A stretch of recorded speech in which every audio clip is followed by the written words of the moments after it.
Everybody, Jim and Chris here to talk about this guy's favorite movie of all time. We've been doing our top 10 movies of all time. Let's talk about why you chose the Royal Tenenbaums as your favorite movie of all time. Yeah, you know, like there's all kinds of geeky movies on my list. There's all kinds of stuff that I really love, and I think are really sort of big time for us in the office of superhero movies and Star Wars and stuff.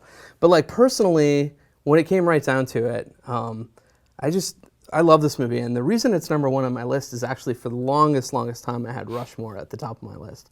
And I love that movie, and then over time I just realized like I actually like Royal Tenenbaums even better. I just think it's a better crafted movie. It's perfect in its pieces, you know, like everything comes together, everything is in its place, and beautifully shot, beautifully edited, and Gene Hackman. I know. Well, I just noticed too. You're rocking the Bill Murray beard these days. Yeah, in solidarity with Bill I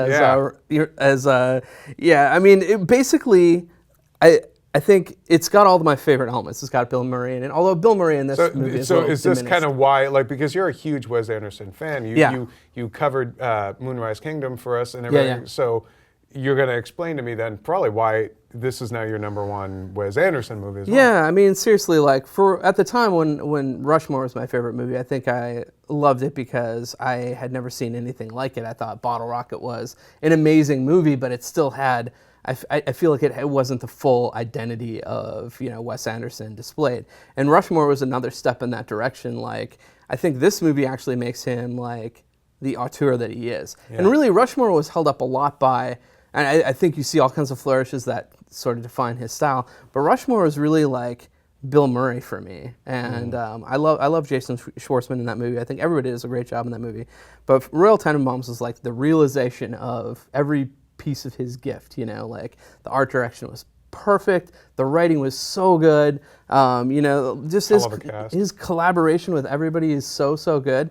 And I just feel like in a time when so many things are like mass-produced, you can see his imprint on every frame of his films, and especially this one. This is where he gets it perfect. Yeah, and it's a great, even though, it wasn't Hackman's last movie, it is essentially a swan song for him. You know, he's one of those actors we really miss, but you also, I mean, Rushmore, I think, seemed to really start that sort of like indie renaissance for Bill Murray, and of course he's done stuff for Jarmusch and everything too, but it's like, that's another reason to love this movie. It's just because, you know, look at Bill Murray now. St. Vincent is out, and like, this is his thing now. He's like the indie king. There's so many Bill Murray movies on my list. I've got Lost in Translation. Right. I've got, you know, Ghostbusters on there, so you get the different flavors of Bill Murray. And this movie, like I said, isn't like my favorite Bill Murray performance or anything. Right. It's like, you know, he's great in the time he's on screen, and Raleigh Sinclair is like such a funny character.